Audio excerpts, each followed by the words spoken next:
Tu sais, je n'avais jamais réalisé à quel point j'aimais mon fils avant cette nuit-là. La nuit de l'accident. On roulait en voiture, on chantait notre chanson préférée qui passait à la radio, on rentrait à la maison après des vacances géniales. On pourrait probablement dire que nous formions une famille parfaite, tous les trois. Ma femme Martha, notre fils Jack et moi.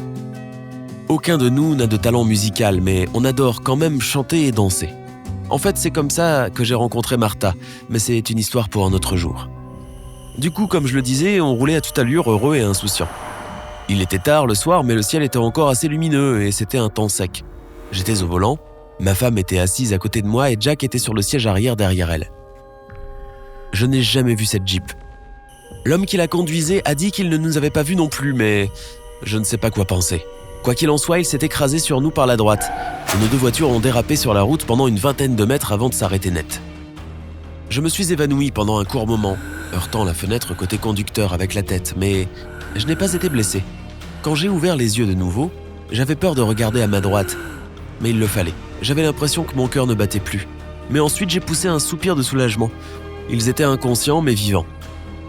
Je n'avais jamais été aussi reconnaissant pour les ceintures de sécurité. Pourtant, il n'était manifestement pas bien du tout. Il s'est avéré que l'autre chauffeur avait déjà appelé une ambulance pendant que j'étais sous le choc. Et ils sont vite arrivés et nous ont tous pris en charge. Martha est revenue à la raison dans le fourgon, mais pas Jack.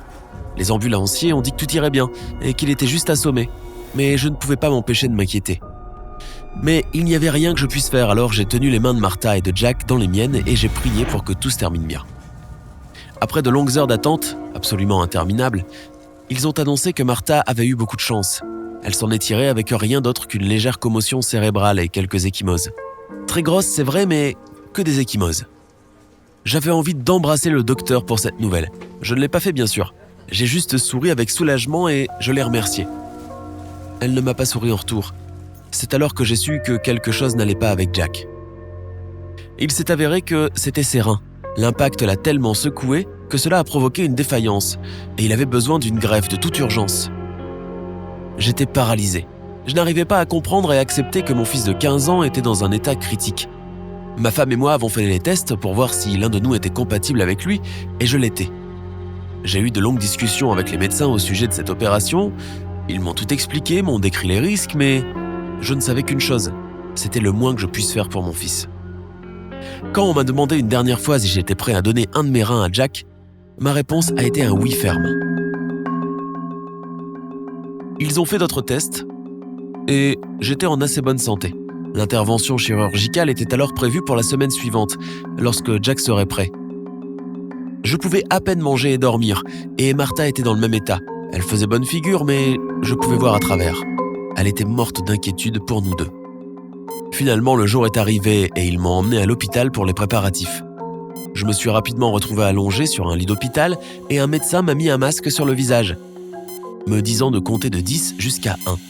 J'ai compté jusqu'à 7 et puis plus rien. L'opération a été un succès. Mon fils a reçu mon rein et il se portait bien. Jack allait guérir et c'est tout ce qui m'importait. Il a dû rester un certain temps à l'hôpital, mais le pire était derrière lui. Martha était assise là tous les jours à côté de lui sur son lit et il parlait et parlait, comme jamais auparavant. J'ai failli pleurer de joie en les regardant, les deux personnes que j'aimais le plus dans ma vie. 3 semaines plus tard, ils lui ont enfin permis de quitter l'hôpital. Il devait utiliser des béquilles pour marcher, mais les médecins ont affirmé qu'il irait mieux sous peu. Bien sûr, il y avait maintenant un régime strict à suivre, au moins pour un certain temps. Mais Jack était jeune et son corps était fort. Le rein qu'il a reçu s'est bien adapté à son corps. Il m'a appelé son héros. Que pourrait souhaiter d'autre un père, pas vrai ? 5 ans se sont écoulés depuis, mais je me souviens encore de ce jour comme si c'était hier. Jack a eu son bac et est allé à l'université. Je n'ai jamais été aussi fier que le jour où il a été accepté. Il est alors venu me voir et m'a tout raconté, ravi. Et je suis toujours fier de mon fils. J'aime le voir faire son travail, étudier les arts et la littérature comme je l'ai fait. Martha n'était pas vraiment surprise par son choix. Après tout, Jack a toujours été mon mini-moi. Elle me demandait même parfois en plaisantant si elle avait quelque chose à voir avec sa naissance après tout. Et maintenant, je vois qu'elle est heureuse à cause de ça aussi. Ils viennent me rendre visite tous les mois environ. Ils s'assoient à côté de moi, partagent les dernières nouveautés, me racontent tout ce que j'ai manqué et me tiennent au courant de l'avancée de leur vie. Ils ne savent pas que je peux les entendre, mais Ils se souviennent encore de moi et même. Je peux le sentir. Eh oui, je ne m'en suis pas sorti ce jour-là. Mais c'est ok, j'étais prêt. Après tout ce qui comptait, c'était que mon fils, si brillant et plein de potentiel, aille bien. Et c'était la moindre des choses que je puisse faire pour lui.